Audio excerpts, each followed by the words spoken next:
दोस्तों 20वीं सदी की शुरुआत इंसानों के लिए एक ऐसा युग था जब इंसानों ने बहुत सारे इन्फेक्शन का सामना किया था। अगर किसी व्यक्ति को इन्फेक्शन की बीमारी हो जाती थी तो उसके लिए कोई भी इलाज नहीं था। डॉक्टर और हेल्थ केयर प्रोफेशनल उसको उसी के हाल पे छोड़ देते थे और धीरे धीरे उस व्यक्ति की मौत हो जाती थी और इतनी बदतर तरीके से हो जाती थी कि देखने वाला भी कांप उठ जाए। उसमें कई सारी बीमारियां थी जैसे syphilis, pneumonia, tuberculosis, yellow fever, typhoid fever, smallpox और बैक्टीरियल मेनिंजाइटिस जैसी बीमारियां उसमें शामिल थी। हालात वैसे के वैसे चल रहे थे, किसी के पास कोई इलाज नहीं था। वो एक ऐसा दौर था जब दुनिया में बैक्टीरियल इन्फेक्शन से होने वाली डेथ्स सबसे ज्यादा पाई गई थी। उसी दौरान सितंबर 1928 में अलेक्जेंडर फ्लेमिंग, एक स्कॉटिश फिजिशियन और माइक्रोबायोलॉजिस्ट, अपने परिवार के साथ छुट्टियां मनाकर वापस लौटे थे अपने काम पर और अपने कलीग से बात करते करते उनका ध्यान उन पेट्री डिशेस पर गया जिसमें उन्होंने कुछ बैक्टीरिया के सैंपल और कुछ मोल्ड के सैंपल रखे थे। उसमें से एक पेट्री डिश ऐसी थी जिसमें बैक्टीरिया के सैंपल किल किए गए थे और उनकी ग्रोथ को भी इनहिबिट किया गया था। उस पेट्री डिश में जो मोल्ड था उसका नाम था पेनिसिलियम नोटेटम और वहीं से शुरुआत हुई थी एंटीबायोटिक के इन्वेंशन की। उसी पेनिसिलियम नोटेटम की वजह से हमें पेनिसिलिन नाम का एंटीबायोटिक मिला था। दुनिया को जब एंटीबायोटिक मिला तो वो एक वरदान के रूप में काम करने लगा। एंटीबायोटिक ने पूरी मेडिकल हिस्ट्री में इतना बड़ा बदलाव लाया और फिजिशियन की प्रैक्टिस में भी बहुत बड़ा बदलाव लाया था। एंटीबायोटिक हमें मिला था आज से 80 साल पहले, लेकिन आज जब 80 साल बाद हम दुनिया को देखते हैं तो आज भी हम उसी दरवाजे पर खड़े हैं जिस दरवाजे पर 80 साल पहले खड़े थे। उसका रीजन है एंटीमाइक्रोबियल रेजिस्टेंस। एंटीमाइक्रोबियल रेजिस्टेंस दुनिया के सामने बहुत ही बड़ा खतरा हो सकता है आने वाले दौर में अगर इसको रोका नहीं गया। एंटीमाइक्रोबियल रेजिस्टेंस पूरी दुनिया में एक पैंडेमिक की तरह फैल रहा है। 2050 तक अगर हमने इस पर कोई काम नहीं किया और ये ऐसे ही चलता रहा तो इसके परिणाम इतने भयानक हो सकते हैं जिसका आप अंदाजा भी नहीं लगा सकते।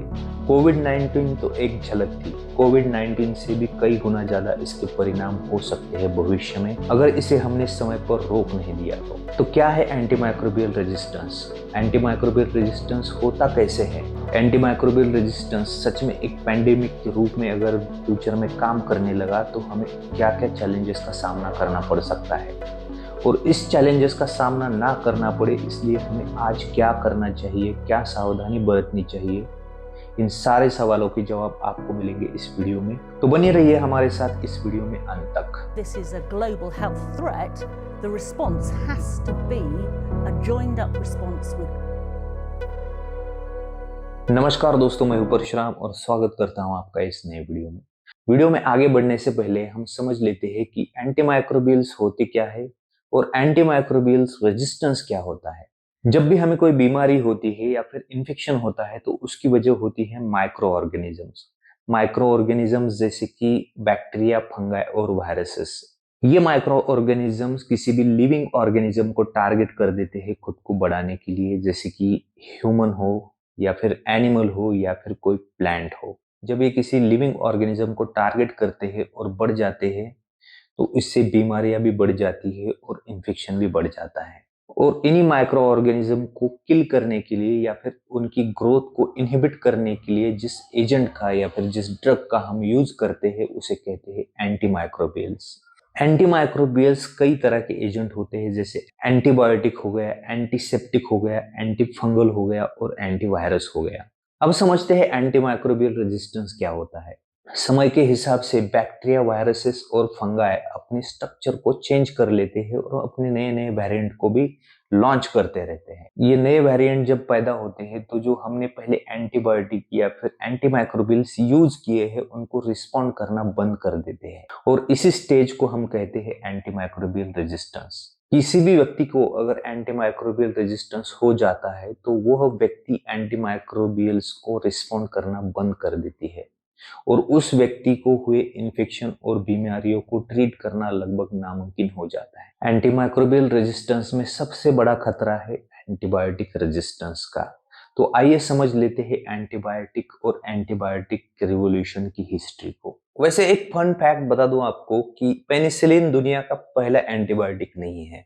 पेनिसिलिन को इंट्रोड्यूस कराने से पहले 2 एंटीबायोटिक उससे पहले भी इंट्रोड्यूस कराए गए थे इस दुनिया को। उसमें से पहला था 1909 में पॉल एहरलिच ने लॉन्च किया था सेल्वरसेल नाम का एंटीबायोटिक, जिसको यूज किया जाता था सेफिलिस को ट्रीट करने के लिए। ये एंटीबायोटिक उस जमाने में सबसे ज्यादा प्रिस्क्राइब किया गया था। उसके बाद सेफिलिस ने इसके खिलाफ अपना रेजिस्टेंस बिल्ड करना चालू कर दिया और उसका इफेक्ट धीरे धीरे कम होने लगा और समय के साथ साथ इसका यूज करना भी लोगों ने बंद किया। उसके बाद 1932 में जेरार्ड डोमैगल ने एक एंटीबायोटिक दुनिया को इंट्रोड्यूस कराया जिसका नाम था प्रोंटोसिल। प्रोंटोसिल की इन्वेंशन के लिए जेरार्ड डोमैगल को 1939 में मेडिकल का नोबेल प्राइज भी मिला था। उसी दौर में एक कंपनी थी जिसका नाम था मैसेंगिल। मैसेंगिल ने तय किया कि हम भी प्रोंटोसिल को बेचेंगे डाइएथिलीन ग्लाइकोल के साथ, और इस कंपनी ने प्रोंटोसिल 10% विद डाइएथिलीन ग्लाइकोल मार्केट में बेचना चालू कर दिया। इसका नतीजा ये हुआ कि इस प्रोंटोसिल को कंज्यूम करने के बाद 105 लोगों की मौत हो गई किडनी और लिवर डैमेज होने की वजह से। ये किडनी और लिवर डैमेज हो गए थे डाइएथिलीन ग्लाइकोल की यूज की वजह से। जिस केमिस्ट ने ये सॉल्यूशन बनाया था उसका नाम था हैरल्ड वाटकिंस। हैरल्ड वाटकिंस ने इन 105 मौतों की जिम्मेदारी अपने खुद पर ले ली और उसे बहुत ही गिल्ट फील हो गया और इसी की वजह से उसने खुद की गोली मारकर हत्या कर दी गई। इस 105 लोगों की मौत की वजह से पूरे यूएस में खलबली मच गई। उस समय में किसी भी फार्मास्यूटिकल कंपनी को ड्रग को मार्केट में लाने से पहले क्लिनिकल ट्रायल करने की या फिर उसकी टॉक्सिसिटी को मेजर करने की कोई जरूरत नहीं थी। आप डायरेक्टली उसको मार्केट में लेकर आ सकते थे।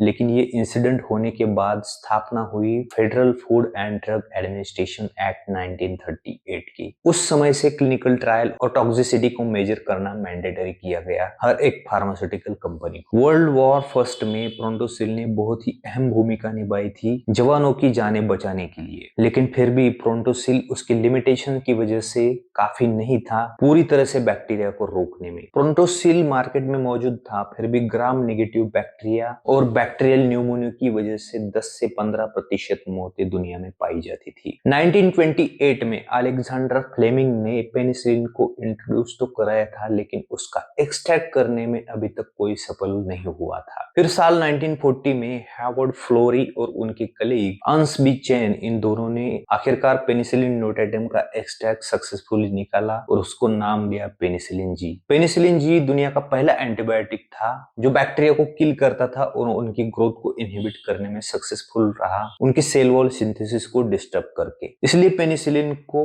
फर्स्ट मोस्ट सक्सेसफुल एंटीबायोटिक के नाम से भी जाना जाता है। उसके बाद 1950 से लेकर 1970 तक 20 साल के समय में बहुत सारे एंटीबायोटिक दुनिया को इंट्रोड्यूस कराए गए अलग अलग शास्त्रज्ञों के द्वारा। ये 20 साल का समय एंटीबायोटिक के इवोल्यूशन का गोल्डन ईरा था। लेकिन जिस तरह एक तरफ नए नए एंटीबायोटिक इंट्रोड्यूस हो रहे थे, वही दूसरी तरफ एंटीबायोटिक का रेजिस्टेंस भी बढ़ता जा रहा था। अब आपके मन में यह सवाल आया होगा कि एंटीमाइक्रोबियल रेजिस्टेंस इतना बढ़ता क्यों जा रहा है? तो उसके पीछे कई सारी वजह है। उनमें से पहली वजह है कि 30% से भी ज्यादा प्रिस्क्रिप्शन ऐसे होते हैं जिनमें एंटीबायोटिक की जरूरत नहीं होती, लेकिन उनको प्रिस्क्राइब किए जाते हैं। एंटीबायोटिक दिए जाने के बाद पेशेंट जरा सी राहत फील करने पर एंटीबायोटिक का कोर्स अधूरा छोड़ जाते हैं और वही लोग बाद में एंटीबायोटिक रेजिस्टेंस हो जाते हैं। कॉर्पोरेट फार्मिंग में एनिमल की ग्रोथ बूस्ट करने के लिए भी एंटीबायोटिक का इस्तेमाल कई ज्यादा मात्रा में हो रहा है। जो पेशेंट सीरियसली बीमार है उनको हेवी एंटीबायोटिक्स दिए जाते हैं, उसकी वजह से वो लोग भी बाद में एंटीबायोटिक रेजिस्टेंस हो जाते हैं। उसके पीछे और भी एक रीजन है, वो ये है कि पिछले 40 सालों में एक भी नया एंटीबायोटिक का क्लास इंट्रोड्यूस नहीं किया गया है। जो क्लास अभी मौजूद है उनमें से भी नए एप्लीकेशन ड्रास्टिकली डिक्रीज हुए हैं पिछले 40 सालों में।